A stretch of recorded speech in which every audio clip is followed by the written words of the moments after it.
Salut tout le monde, aujourd'hui on se fait plein d'anecdotes dont je n'ai jamais parlé dans mes vidéos, donc elles sont 100% inédites.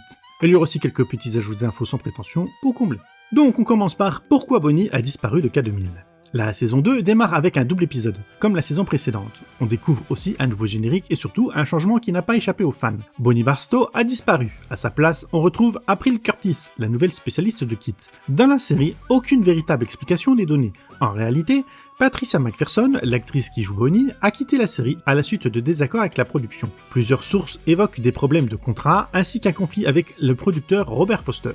La production souhaitait également donner un rôle plus glamour au personnage féminin principal, ce qui a conduit au recrutement de Rebecca Holden pour le rôle de April Curtis. Le problème, c'est que les fans n'ont jamais vraiment adopté ce changement. Les courriers de protestation se sont multipliés et la popularité de Bonnie a fini par convaincre les producteurs de faire marche arrière. Patricia McPherson est donc revenue dès le début de la saison 3, tandis qu'April a disparu aussi discrètement qu'elle était arrivée. Et il n'y a aussi aucune explication au départ d'April Curtis. C'est bien dommage, ils auraient pu garder les deux, ça aurait très mérité. Le faux Michael Knight. Dans ce double épisode d'ouverture de la saison 2, Michael Knight doit affronter Garth Knight, le fils biologique de Wilton Knight, et surtout son parfait sosie. David Hasselhoff interprète donc les deux rôles. Ce genre d'histoire où le héros affronte son double maléfique était très populaire dans les années 80. Aujourd'hui, certains considèrent plutôt ça comme un signe que les scénaristes commençaient à manquer d'idées. Et quand on revoit ces épisodes en haute définition, certains effets spéciaux ont pris un coup de vieux. Sur plusieurs plans rapprochés, concentrés sur Michael ou Garth au volant, on remarque assez facilement, ce ne sont pas toujours les bons acteurs qui conduisent, mais plutôt des cascadeurs. Une fois qu'on l'a vu, difficile de ne plus y faire attention. Ensuite, un petit détail amusant concernant l'épisode Let It Be Me. À cette époque, David Hasselhoff et Catherine Hickland étaient mariés dans la vraie vie. Ils se sont mariés en 1984 et sont restés ensemble jusqu'en 1989. Catherine Hickland interprète Steve Mason, l'ancien grand amour de Michael Knight, ce qui lui donne une dimension assez particulière à leur scène ensemble dans ce foutu épisode. Et d'ailleurs, elle est apparue à plusieurs reprises dans la série et a même participé à l'écriture de l'épisode White Bird ou L'oiseau blanc en français. Et là, je vous mets à l'écran une des rares photos de la création du tableau de bord de Kit. On y voit Michael Sheffel, le principal designer de Kit, en train de travailler sur l'un des premiers prototypes du célèbre tableau de bord. Et à cette étape, tout est encore fabriqué à la main. Les structures étaient sculptées dans de la mousse blanche et différents matériaux de maquettage. Le futur écran électronique ne sont pas encore intégrés et installés. À leur place, on trouve simplement des gabarits en carton servant à définir leur emplacement. Sur cette photo, Michael Sheffel applique la peinture noire tout en vérifiant l'alignement du volant futuriste de Kit, qui appelait lui-même un steering yoke, ou un volant de type aviation, avec des différents éléments du tableau de bord, notamment l'affichage vocal de Kit, le compte à rebours et la colonne de direction, avant de devenir l'une des bagnoles les plus emblématiques de l'histoire de la télé. Et je mets aussi quelques autres photos de tournage qui sont assez rares, que j'ai trouvées, où on voit la voiture équipée de caméras ou complètement défoncée. Voilà quelques petites infos sur des produits dérivés qui ont été ajoutés à la licence depuis la sortie de ma vidéo. Le premier est sorti en 2022. Les Playmobil ont sorti un coffrier officiel consacré à Kit. On y retrouve la Pontiac Fairburn noire et son scanner rouge lumineux avec la figurine de Michael Knight et de celle de Devon Miles. Et ce Playmobil a bien fonctionné. Les fans de la série ont bien kiffé cette version. Eh oui, 40 ans après, ils font encore des figurines K2000. La série a vraiment marqué les fans. C'est cool. Personnellement, je n'ai pas acheté cette figurine car j'ai jamais été très intéressé par les Playmobil. Mais j'avoue qu'elle est vraiment chouette. Et si vous voulez me l'offrir, je dirais pas non. Je rigole. En 2024, Hasbro a lancé une collaboration officielle avec Transformers et K2000, avec la figurine Transformers Collaboration Knight Rider X Transformer Autobot Agent Knight. Le concept est simple, pas comme le nom de la figurine, qui se transforme en Autobot. Voilà, c'est simple et efficace. La figurine reprend les détails du véhicule, le scanner rouge à l'avant, et il est pas mal. Je voulais me l'acheter, mais mes finances me l'ont pas permis. Enfin, c'est la vie. Allez, on passe à Chips. Et pourquoi Chips est arrivé aussi tard en France? J'avais oublié de le dire dans ma vidéo principale. Donc c'est une situation assez incroyable quand on y pense. Le premier épisode de Chips a été diffusé en France le 18 septembre 1983, exactement le même jour que la diffusion du dernier épisode aux États-Unis. Pendant que les téléspectateurs américains faisaient leur adieu à Ponch et John, après 6 saisons, les Français découvraient tout juste la série. En réalité, ce retard n'avait rien d'exceptionnel à l'époque. Dans les années 70, au début des années 80, les chaînes françaises achetaient beaucoup moins de séries américaines qu'aujourd'hui. Les négociations pour les droits pouvaient prendre plusieurs années. Et les diffuseurs français privilégiaient souvent les programmes déjà rentabilisés aux États-Unis. Les mecs voulaient pas mettre des sous sur des trucs pas sûrs. Ce qui est arrivé plusieurs fois. Il y a plusieurs séries qu'ils ont achetées qui ont planté, comme Tonnerre Mécanique, Ottoman, Manimal, et j'en passe. Il y a eu plusieurs échecs. Donc Chips a d'abord été testé sur Antenne 2, avec seulement 8 épisodes diffusés dans l'émission Dimanche Martin à partir de septembre 1983. Et ce n'est qu'en 1986 que la 5 commence à proposer les 2 premières saisons de façon plus régulière dans son émission, à fond la caisse. La série ne sera finalement diffusée intégralement en France qu'à partir de 1988 sur TF1. Maintenant parlons un peu d'Eric Estrada.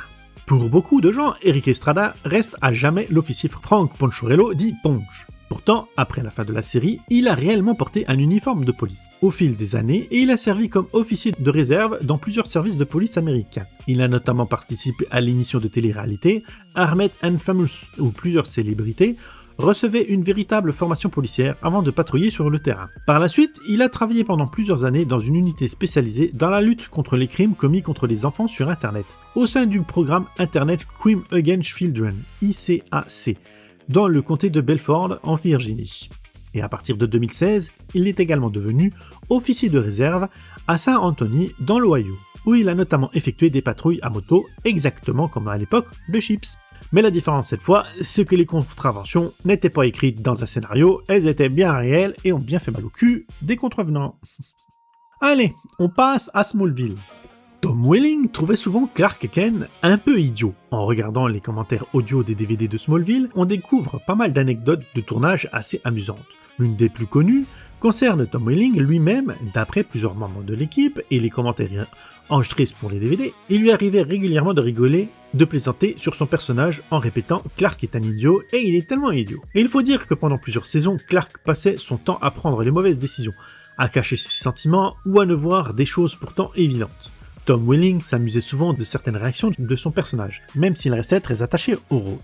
Michael Rosenbaum, le roi des blagues de gamin. Sur le plateau, celui qui faisait le plus rire l'équipe était sans doute Michael Rosenbaum, l'interprète de Lex Luthor. De nombreux acteurs ont raconté au fil des années qu'il passait son temps à faire des blagues entre les prises. Et contrairement à l'image très sérieuse de Lex dans la série, son humour était souvent celui d'un adolescent attardé. Les histoires de paix, de blagues absurdes et les plaisanteries complètement idiotes faisaient partie de son quotidien sur le plateau. Plusieurs acteurs ont confirmé que Rosenbaum adorait casser les moments dramatiques avec une remarque débile au mauvais moment. Et le jour où Tom Welling a décidé de tout envoyer balader. Pendant les 10 années de Smallville, Tom Welling devait constamment surveiller son apparence physique. La production voulait que Clark Kent conserve une silhouette athlétique correspondant à l'image du futur Superman.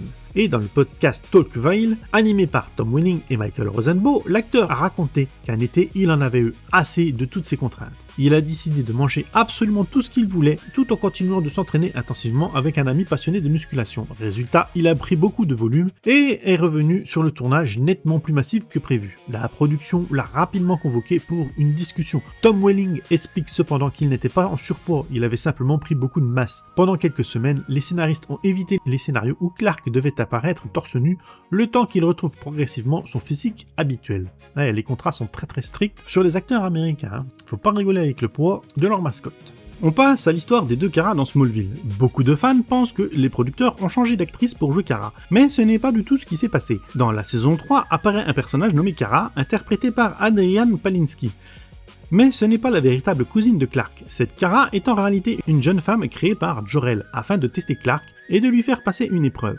La vraie Supergirl n'arrive que plusieurs années plus tard dans la série. Elle est incarnée par Laura Vandervoort à partir de la saison 7. Cette fois, il s'agit bien de Kara Zor-El, la cousine kryptonienne de Clark Kent, telle qu'on la connaît dans les comics. Ce n'est donc pas un changement d'actrice pour le même personnage, mais bien deux personnages totalement différents qui portent simplement le même prénom. À l'époque, l'arrivée de Laura Vandervoort avait tellement plu aux fans que des rumeurs d'une série dérivée consacrée à Supergirl ont commencé à circuler. Le projet a été évoqué à plusieurs reprises, mais il n'a jamais dépassé le stade des discussions et aucune série n'a finalement été produite. Et c'est bien dommage car Laura Vandervoort avait quelques arguments à faire valoir pour jouer une Supergirl. Moi je suis bof et je m'en fous.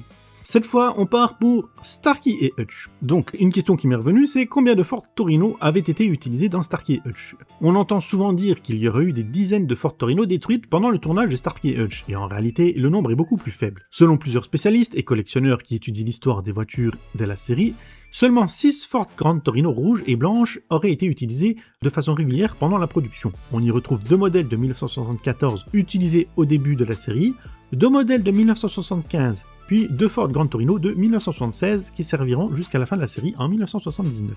Les 2 Torino de 76 existent encore aujourd'hui. L'une d'elles est équipée de sièges baquets et appartient à un collectionneur américain. L'autre est équipée d'une banquette avant et a été restaurée au fil des années et a fait régulièrement des apparitions lors de salons et conventions consacrés aux voitures de cinéma aux USA.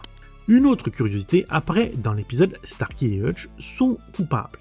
On peut y apercevoir pendant quelques secondes une Ford Torino de série limitée différente de la voiture habituelle. Les plus observateurs remarqueront qu'elle possède des jantes Cracar SS à la place des célèbres jantes à fente que l'on voit normalement sur la voiture des 2 policiers.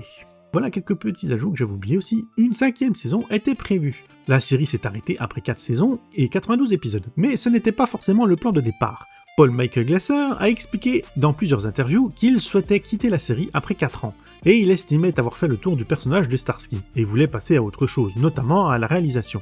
De son côté, David Soul, paix à son âme, a affirmé qu'il ne souhaitait pas continuer sans son partenaire. Les producteurs auraient pourtant tenté de convaincre les 2 acteurs de poursuivre l'aventure avec d'importantes augmentations de salaire. Et dans le dernier épisode, réalisé par Paul Michael Glaser lui-même, Starkey est grièvement blessé. Paul avait même envisagé une fin beaucoup plus radicale où Starkey mourrait carrément. Les producteurs ont refusé cette idée et ont demandé une réécriture afin que le personnage survive. C'est finalement cette version qui sera tournée et diffusée. Mais c'est quand même mieux, ça aurait été dommage de le tuer. C'est quand même des personnages relativement cool de la pop culture, pas besoin de les faire mourir.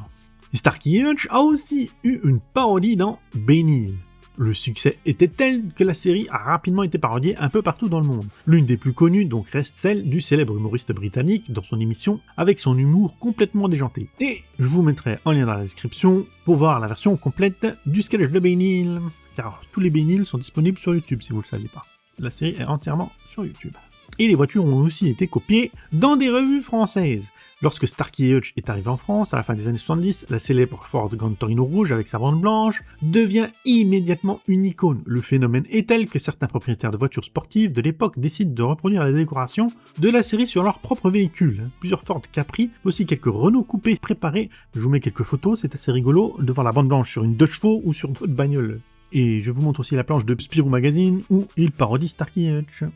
Allez, on passe rapidement sur La Belle et la Bête. La série La Belle et la Bête a eu droit à une bande dessinée officielle que j'avais oublié de mettre dans la vidéo originale. Peu de fans le savent, mais plusieurs années après le succès de la série La Belle et la Bête, une adaptation officielle en bande dessinée a vu le jour aux États-Unis en 1993. Publiée par Innovation Publishing, cette mini-série était supervisée par Ron Colso, le créateur de la série télé. Les scénarios étaient signés par Cynthia G. Wood et David Campiti, tandis que les dessins étaient réalisés par un jeune artiste brésilien encore peu connu à l'époque, Mike Deotano Jr., qui deviendra plus tard une véritable star chez Marvel et DC Comics. Cette adaptation reprenait directement l'histoire des débuts de Catherine Chandler et de Vincent. Le premier numéro raconte comment Catherine est agressée puis sauvée par Vincent dans les tunnels sous New York. Les numéros suivants développent progressivement leur relation, le lien psychique qui les unit. Le numéro 2 est sorti en juin 1993, montre Catherine qui retrouve sa vie à la surface mais qui ne peut plus oublier Vincent. Le numéro 3, publié en juillet 1993, met davantage en avant la connexion mentale. Vincent reste à distance lorsque Catherine est en danger. Et chaque numéro proposait également des photos promotionnelles de la série avec Linda Hamilton et Ron Perlman, ce qui en fait aujourd'hui des objets très recherchés par les collectionneurs.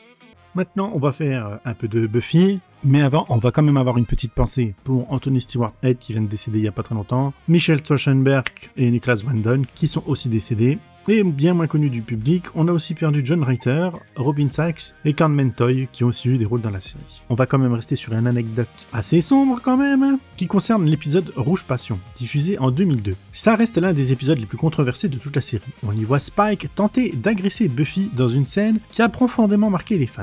Des années plus tard, James Master a expliqué dans le podcast de Michael Rosenbaum que le tournage de cette séquence avait été une véritable épreuve pour lui. Il a même déclaré que c'était le jour le plus sombre de toute sa carrière. L'acteur s'était opposé à cette scène dès le départ. Il avait prévenu les scénaristes que le spectateur s'identifiera à Buffy et que cette séquence risquait d'être vécue très difficilement par tout le public. Malgré ses réserves, il était contractuellement obligé de jouer la scène. Master a raconté que cette expérience l'avait tellement affecté qu'il avait dû suivre une thérapie par la suite. Et même Sarah Michelle Gellar a reconnu plus tard qu'elle avait eu du mal à revoir cet épisode et qu'il restait l'un des moments les plus compliqués de toute sa vie. Et on va aller sur une note plus légère. Si vous êtes collectionneur de petites voitures, il y a une collection sympa à faire sur Buffy. Le fabricant Johnny Lighting a sorti plusieurs miniatures inspirées de la série, dont la célèbre Chevrolet noire conduite par Rupert Giles. Ce n'est pas le produit dérivé le plus commun de Buffy, mais aujourd'hui ces petites voitures sont devenues assez recherchées par les collectionneurs.